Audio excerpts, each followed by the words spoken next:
You want to listen to a podcast? By who? Georgia GOP Congressman Doug Collins. How is it? The greatest thing I have ever heard in my whole life. I could not believe my ears. In this house, wherever the rules are disregarded, chaos and mob rule. It has been said today, where is bravery? I'll tell you where bravery is found and courage is found. It's found in this minority who has lived through the last year of nothing but rules being broken, people being put down, questions not being answered. And this majority say, be damned with anything else. We're going to impeach and do whatever we want to do. Why? Because we won an election. I guarantee you, one day you'll be back in the minority and it ain't gonna be that fun. Everybody, welcome back. Another time to get together today, and it's just a lot going on, and I'm glad you're with us today on the podcast. Going to have another fun edition of the podcast today, talking about music. We've talked about movies. We've talked about, we've talked politics. We've talked with Matt Whitaker and John McLaughlin and everybody else, and we got a lot of stuff going on. But again, I wanted to have just a little bit of fun time before we get into the conventions, and we got all kinds of stuff. We got debates coming up.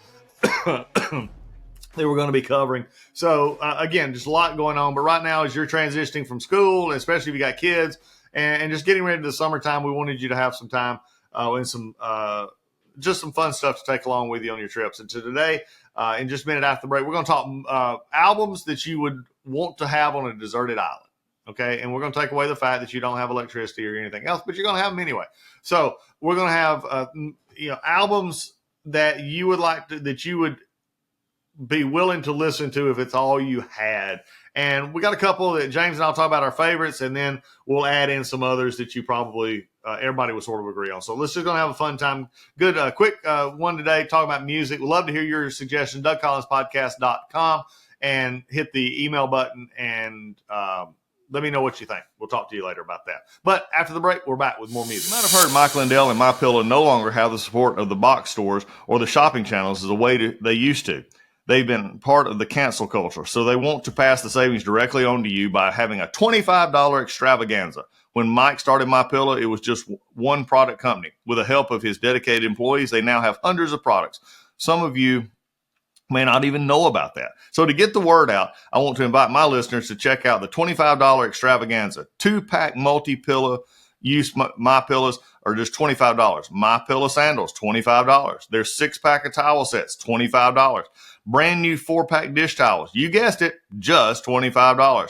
And for the first time ever, the MyPillows with all new Giza fabric, just $25. All orders over $75 will see free shipping too. This amazing offer won't last long, so go to MyPillow.com and use the promo code Collins, that's COLLINS, or call 800-986-3994 today. That's promo code Collins.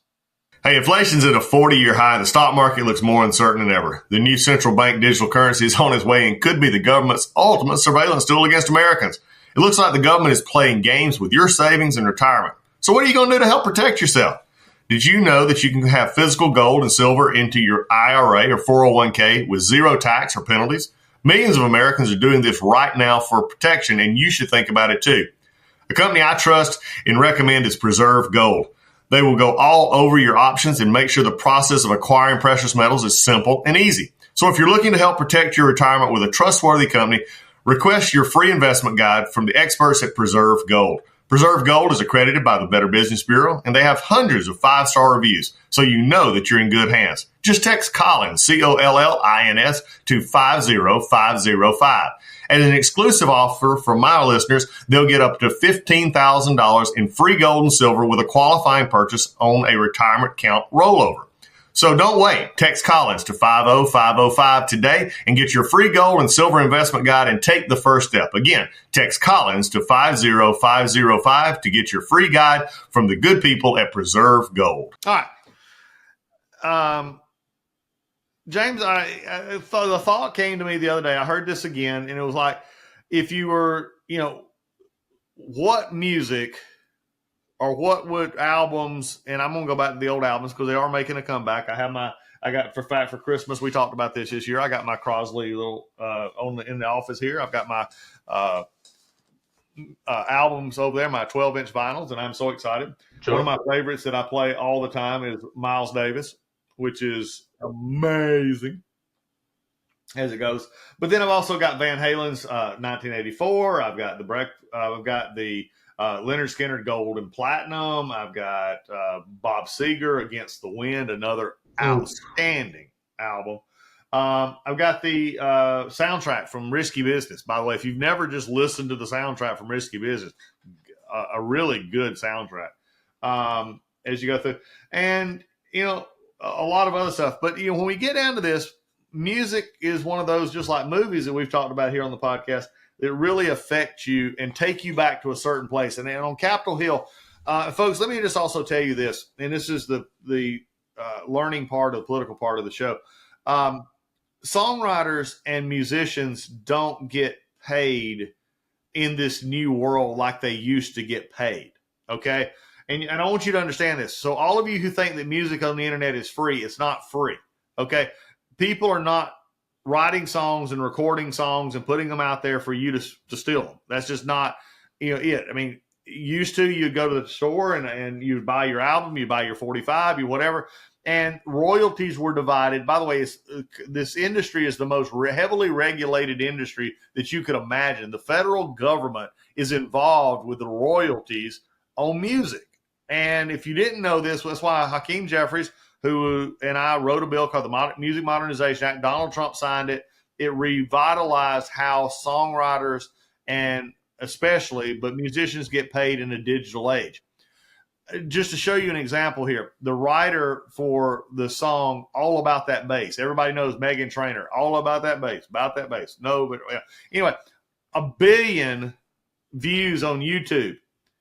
The writer of that song on the YouTube royalties made $8,000. Now, just put this in perspective. If that had been in the time of Elvis, this person would have been almost a billionaire. And if you look at the same kind of thing. So again, James, I don't want to put that out there because folks, please listen to, encourage support the Spotify's of the world to pay their music. Spotify right now is trying to screw songwriters again. And they're I hate to say it. I enjoy listening to Spotify. I pay my subscription so that they can do that. But now they're trying to say they're bundling so that they can cut rates to songwriters. And we're an Apple family because my brother's got it. Wrong. It's just Apple pays a good rate. The mothers pay a good rate. So and that's something you may not have known about, but I wanted you to know about it. Again, and there's this idea, again, free music. It's not free music, folks. And if we dry up the songwriter base in this country, then we're going to get a lot of the same 3 chords in a lick that you hear all the time. You're going to stop. Most people don't realize that, like George Strait, and we've talked about this on this podcast. So those who've listened for 2.5 years, 3 years on the podcast, you've heard the songwriters come on. Keep listening. No, you've heard this. So I need you to hear it again. Just like your mama telling you to eat your biscuit. Okay. George Strait, 60 #1 country songs. He didn't write any of them. None of them. And he's the king of country music. Okay. So I just put this in perspective. So with all of that in mind, as we go on in this, I want to bring up what music would you keep with you if you could have, say, 2 albums? And then we'll talk about honorable mentions, okay? And again, I'm also one of these, James, that mine could change every day, okay? Yeah, this is a very impossible task. And I'll tell you why it might be easier for you and harder for me. I am an iPod child. Yeah. So, yes, I grew up with the Walkman as a kid, and I had my CDs, but I also grew up with the Now CDs, which was a mix of music. And then we made our own mixes of music. Wow. And then when I got an iPod, I made mixes of music. But when you were younger, and my parents were younger, a little older than you are, you get one album, and then you got to flip it over if you were lucky to the B-side. Oh, yeah. But you was one group. Yeah. It wasn't these mixed out. As far as I know, there weren't a ton of No, you had to tape. If you wanted to do that, you had to have your boom box, and you had to record it off the radio. Which is what my mom and dad told me to, and I said, "You guys are old. Stop talking to me." No, it's pretty cool. I had some tapes from back then. But that's the problem for me. So this might be a little easier for you because you might have some albums that are near and dear to you. But I do have one album that's near and dear to me, and you're gonna hate it because, it's Dr. Dre's 2001. That was my entire childhood, and my mom wouldn't let me listen to it because she was a smart person. And I had to hide that album from her, but damn it, did I listen to every song on that thing 100 times. Yeah. Anyway, that's one of them. I'll let you go from there. I'm going to go. Look, there's albums out there that are iconic, okay? And maybe I'm going to start it off a little differently. Albums, like I've just mentioned a few minutes ago, the Seeger Against the Wind album, solid all the way through. Bob Seger, Greatest Hits, solid all the way through. Could I live? Are we doing Greatest Hits albums? You can do a Greatest Hits if you want to. Are we including Greatest Hits albums? Because that changes this conversation Well, you drastically. can do a Greatest Hits because that's a little bit, you get a better album. All right, then that changes this. All right, go ahead. So you get that, but and I think of these albums in terms of what they bring. So some that I would think of that would be amazing to have is Supertramp, Breakfast in America. Amazing album, late 70s, early 80s. It set the standard. You've got the Beatles' White Album. I mean, you've got Led Zeppelin, what they call 5. 1 through 4. 1 through 4. You got to pick one. You got to just pick one. Led Zeppelin. You got AC/DC, Back in Black. Hell yeah. I mean, you got these songs. I have, and then you go on into the 80s. You get the Prince, Purple Rain. I mean, that the whole soundtrack to that movie. That's just, hit after hit. You get those kind of moves. But there are several for me, and one year, and I'm encouraging the listeners here. There's a group called the Silencers, and it was a band, an Irish band, or a Scottish band. I'm sorry, and they had an album out in the late. I'm trying to think. I want to make sure I got the name here for it. Is the album that I listen to, have it on my list of Silent Highway, A Letter from St. Paul. From St. Paul. There you go. Silencers, A Letter from St. Paul. It's that early 80s U2-ish kind of sound. Do you have a song that you're thinking of? Do I now? Do you have a song in particular you're thinking of? On that album, it's just any on that album. Painted Moon, I Can't Cry. Bullets and Blue Eyes, I always wanted to take Bullets and Blue Eyes and be the song. Be the guitarist on it. I always wanted to perform. Back when I was a kid, I could see me performing live because Bullets and Blue Eyes was just a great, great song. It's I Can't Cry. By the way, for the pro-life community, I Can't Cry, I would encourage you to listen to that song. I don't know if they wrote it to be pro-life, but it is one of the best pro-life songs I've ever heard. And you would never know it's a pro-life song unless you listen like we did. We listened to the words. Sure. So for me, just one that would pick me up, put me in a mood. I've had that. I have it on cassette. I still have the cassette of this album, but I've now downloaded it. It's digitized so I can hear it. I can go 6 months and never listen to it and then listen to the entire thing, every word for word, sing it out loud.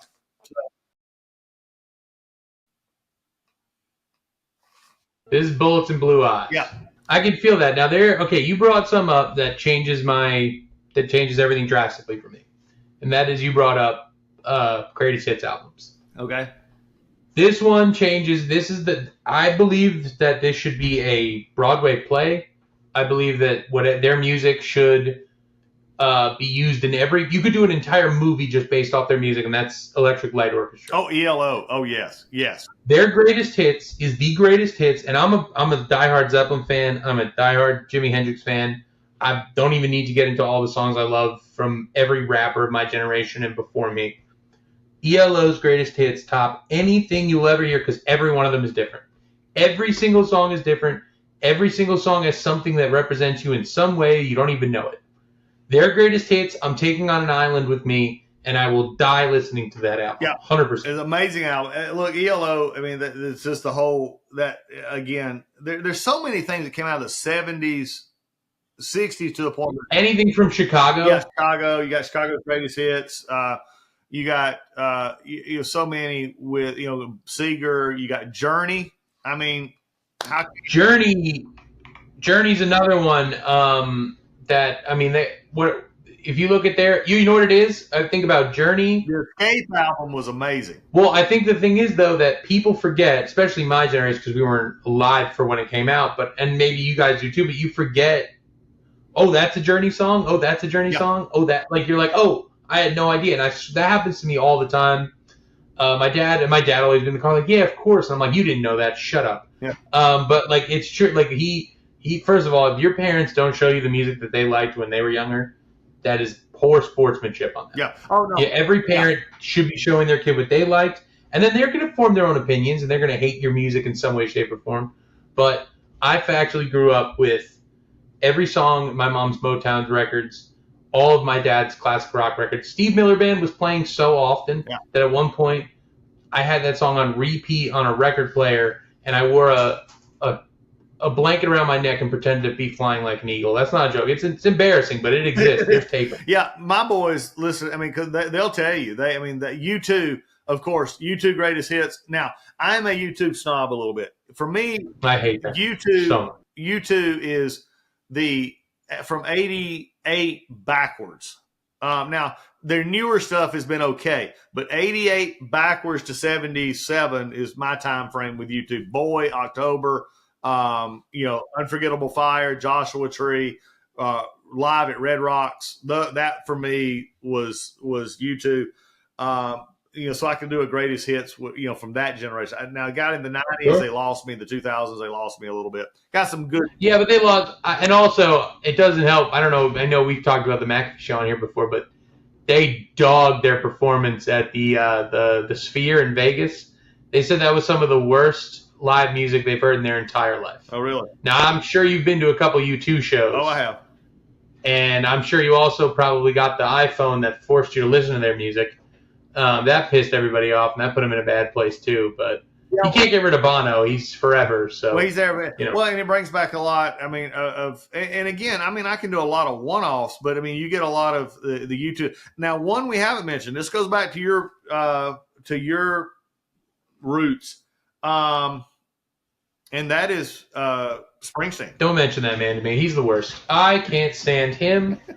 He is the worst. His music is all the same. Oh, I drove a Jeep over some grass. That's just all, every song. And he's like, I was in New Jersey. And don't get me wrong. I get it. I get why people like him. He has his stay at the Stone Pony, which is my favorite venue on the planet. That's where he started. That's where a lot of musicians in Jersey got their start. It's one of the best places you'll ever go for a good time. But I cannot stand Bruce Springsteen. But you got to go back to Nebraska. And Live from Asbury. No, I don't. Live from Asbury I don't have to go Park. anywhere. I mean, I've got, you know, Thunder Road. I mean, those songs. I mean, I'm a sucker for the old stuff. Now, you know, what I call old rock and roll, straight up rock and roll. You know, just the tell a story kind of stuff. Sure. Because it also some Leonard Skinner. Skinner. I mean, I'm from the South too. I mean, they tell a lot of stories. Oh. You get Skinner, you get the Almonds, Greg Allman, the Almond Hell yeah. So Melissa, Statesboro Blues. You know, I mean, you just go on and on. You know, with Skinner, the Ballad of Curtis Lowe.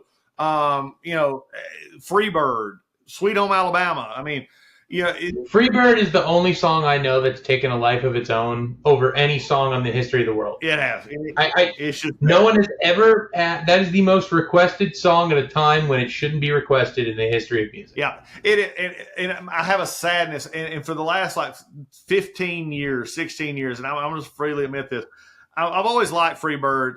I like it in doses, you know, as it comes and goes, but I had a tragedy in my church. It was back when I was pastoring, and a young man up the street from us, literally, and I'll say this, and I'm also going to tag it. He committed suicide. And if you're out there struggling today, and if you're hearing this, please get help. People love you. I love you. If you're listening to this, I don't care where you are. Get on that email. You plug me. I will Talk call to you personally.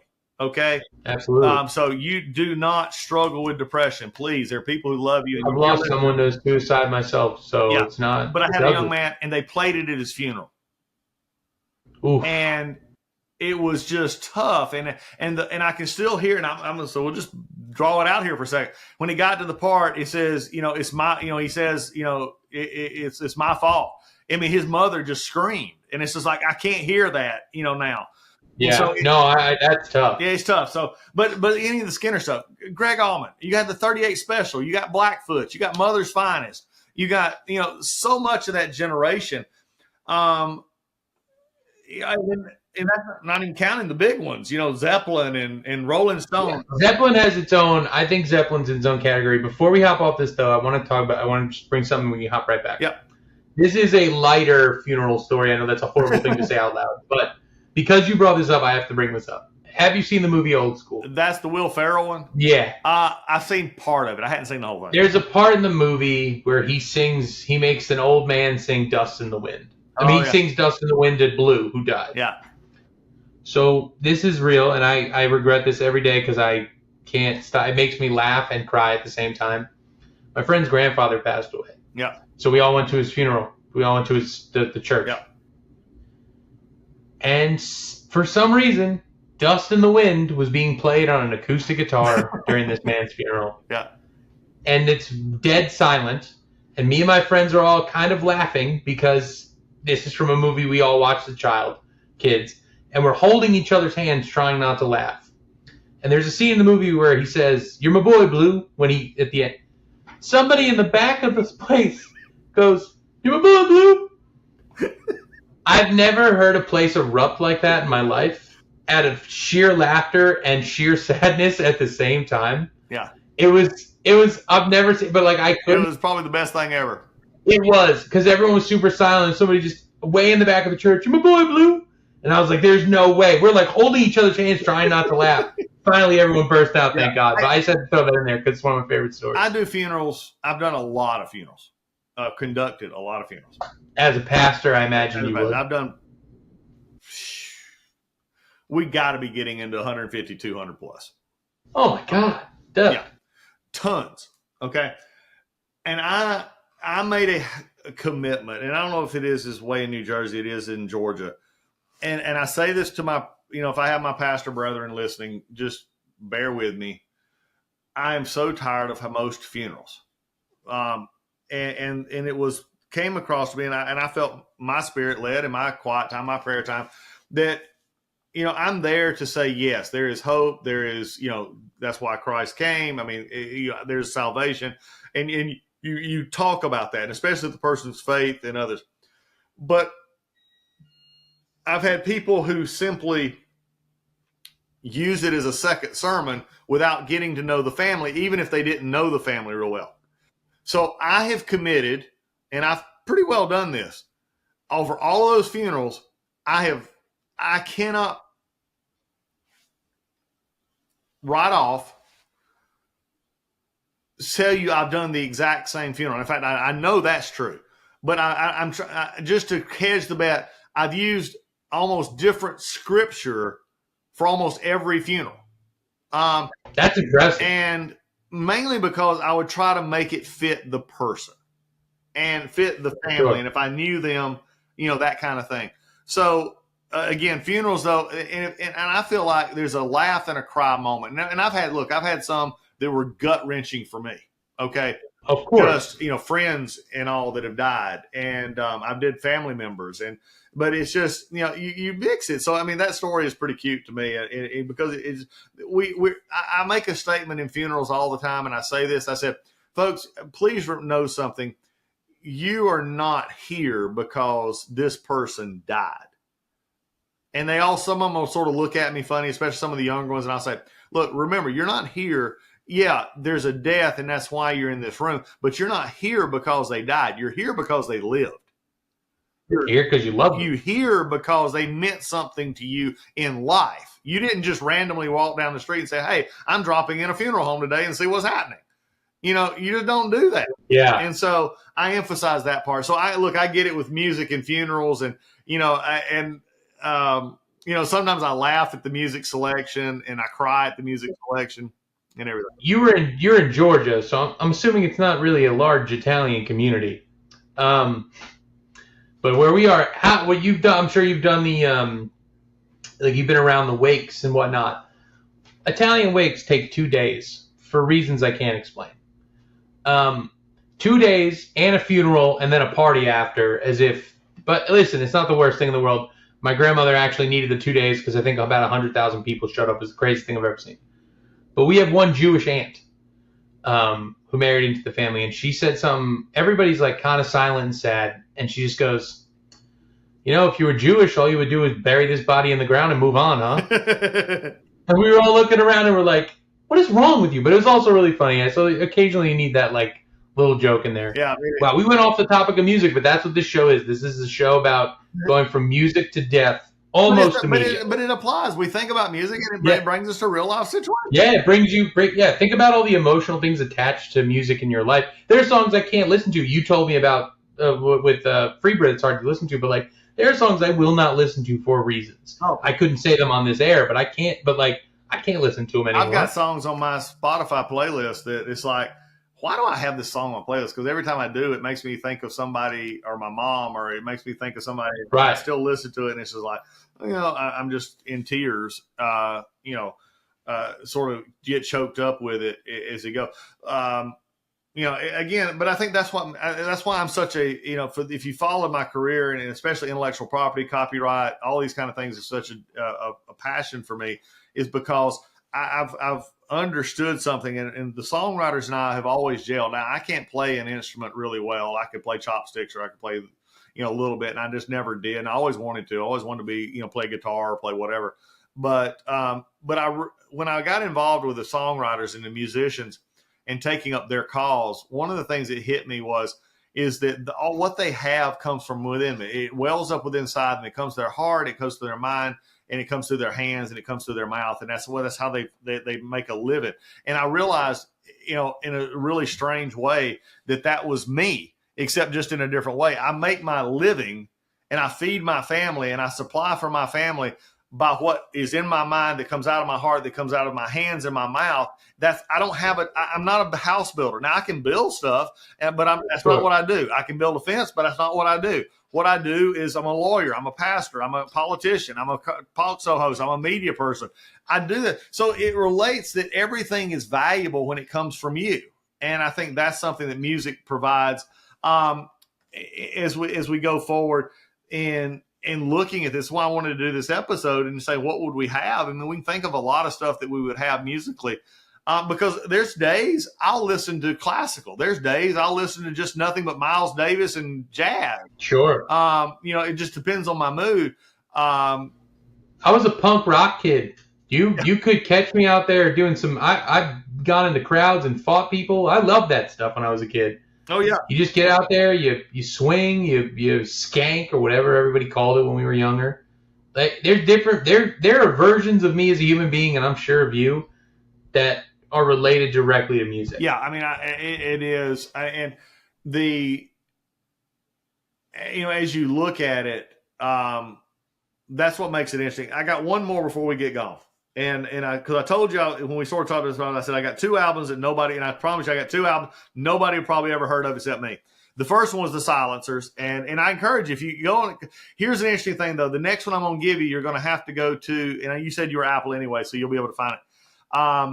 The first one is Silencers, and they have that album, Letter from St. Paul. And the other one is Danny Wilson. Danny Wilson, and the album was Meet Danny Wilson, M-E-E-T, Meet Danny Wilson. Now, you're going to know one of the songs on there immediately when I tell you, and that is Mary's Prayer. Sure. But that whole album, again, is like this. And here's the crazy part. The whole album is very similar to the Silencers in the sense the sort of the rhythms and the just sort of an interesting music mix in it. I have kept those 2 cassettes with me for, I'm not joking you, longer than Lisa and I have been married, and we've been married coming up 36 years this year. And they've traveled with me. I got another one from the band called the Hooters that were out of Pennsylvania. They were a great band. They had several hits. And you look. I love that name. They so had much. several hits. I agree, and I actually got to meet them. I kid you not. About 6 years ago, I got to meet them at a fundraiser in New York. I had the cassette jacket. I had the cassette with me, and they signed the cassette jacket. The two guys. Oh, that's awesome. Yeah, it's just cool. But if you ever look them up, they were sort of a cult band, and I don't say cult. That's the wrong word. They were a regional band that did make a couple of big hits in Pennsylvania, probably in New Jersey. They probably played clubs in New Jersey all the time. I'm sure they did. I mean, we have that guy, Southside Johnny, or whatever his name is. Everybody loves him in New Jersey. He's kind of like an off-brand. Everybody in our area knows him, but I don't think a single human being outside of the tri-state area has ever heard of Southside Johnny and the whatever the hell they are. Yeah, you get it. So anyway, there's my two. I promise you to, so go out and look at them. The Silencers and Danny Wilson, and again, probably for most part 1 or 2 albums. That's all they ever did, and most of them, they're both European bands. They're both UK bands, but I just thought it was pretty cool. Do you want to know the power of music? What's that? Give you real quick. See this on my arm? Yeah, that's a band I don't listen to anymore. That I got tattooed on myself when I turned 18. Do I listen to them occasionally? Maybe I've heard them once or twice. But I'll tell you what. Every time I go into a tattoo shop to get a new tattoo, they ask me about it. I tell them the story, and they're like, do you ever want to get that covered up? And I go, I don't know if I ever do, and I don't know if I ever will. And maybe one day I will when somebody goes, hey, you're an idiot. You need to have a life. What was the band? The band is called Real Big Fish. They are a ska band, Doug. Ska, Doug. I'm telling you that from 15 to 18, I was just a punk little kid who just wanted to party his way through life. And they were a band from like 2002. They didn't even matter. But I went to their concerts and a bunch of those bands. And it's weird, but like at that time in my life, I was like, I'm rebelling against something. I don't know. Who cares? Point is, maybe I'll get rid of it one day. Maybe I'll cover it up, get a sleeve for that. But at the moment, like I always think about it, I'm like, that was when I was 18 and the dumbest person I could possibly be having the time of my life. And it's okay. And that's what music does for you. I went to as many concerts as I possibly could. I'm sure you did too, where it was like, it's one of the few things you get to do independently too when you first get older. Oh, yeah. Is concerts with your friends. That's a huge deal. And that, to me, music is everything. And I slowed down on it a bit, but I'm back and I'm listening to everything right now. Thank God for Apple Music. We have a young lady who Lisa and I sort of consider a second daughter in the sense that because she's like one of ours. She is one of Lisa's best friend's kids, and she's worked for me and she's in DC. But she has this. She's over the top about this band, and you may know this band. I don't. Called Camino. I've never heard of that in my band in my life. But she's on their inner circle list. I mean, she posts everything about it, and I love it. I may not like the band, I may love the band, I don't know, but yeah, I just love to see people, loving what they do. And yeah, there's artists that will just change your life, and you don't even know. Okay, we also, as we always do on this, though, we always throw out stuff that will curl some people's hair. I've got to tell you, I've got several that will curl people's hair. Absolutely not a fan of Fish. No, I'm with you. They're nonsense. I am not a fan of, except for one song, The Grateful Dead. I am with you. You and my dad could hang out. It's pretty dangerous. He hates them with everything. Yeah, I never got into the music. I'm not a big Dave Matthews fan. Yeah, so you're not a big jam band guy. Not really. I mean, which is okay. There are some good jam bands, and I've listened to them, but that 20-minute and our songs are all different. Why the hell do I want to show up to a different concert? Yeah, give me Jimmy Buffett. If I want to hear jam, I'll hear Jimmy Buffett. I'd hear Buffett. But again, and I see that, and they got like some of the big, the sort of rock bands. I mean, I like some of Metallica. I don't like all of Metallica. I like, there's some others, but they've just gone sort of this, status, that they have. And why Sirius XM, by the way, hint, if you want to change some channels here, you have a Fish channel, you have a Dave Matthews channel, you have, find somebody else here for a little while. Grateful Dead channel. I'll tell you something that's going to upset you and all our people. Yeah. I don't listen to country music. Really? in any way whatsoever. I'm sorry, I apologize.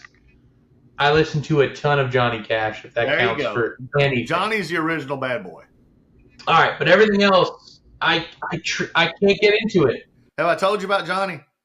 The stories about Johnny? You know, and by the way, I have a friend of mine who knows Johnny's son. And Sure. they found. I just saw that video of him singing a couple months ago. Yeah. It was insane. Yeah, which is crazy. One of his songs. But anyway, and I think I've said this before, but Johnny Cash was bigger than Elvis worldwide. And people don't realize that. It's because Johnny Cash went to jail and Elvis didn't. Well, there's a reason for that, too. That's the government trying to keep the man down is what it sounds like. The man in black, baby. The man in black. Boy named Sue. Yeah. San Quentin. I listen to that song at least once a week because it's on one of the programs I put together. I listen to that at least once a week, and I just think to myself, that's the funniest song I've ever heard. Oh, it's and it was written like 50, 60 years ago. Oh, it's probably longer than that. Yeah, it was 60. It was 6 years. He said he played it at San Quentin, and he played it at. That's right. Yeah, he's just like, I mean, he's original band. Like showing up to prison to play an album. You can't do that anywhere else. And making fun of the warden while he's there. So it's like. Coolest man in the world. Folks, this is why we have these shows. It's been a joy. Music, and that's why we have our songwriters on. And I'm trying to get some more songwriters on. We're going to have some more as we go forward. But look, music changes the world. Movies. We've talked about movies this last few weeks. We got plenty of politics coming up. It's going to change the world. We'll get back to reality as we go. But share it with your friends. I mean, here's what I'd like for you out there if you're listening to the Doug Collins podcast: is you share these episodes that are a little more lightheaded and fun. Get some folks in here. Especially if you're conservative, we've got to reach out to younger generations and others and bring people in.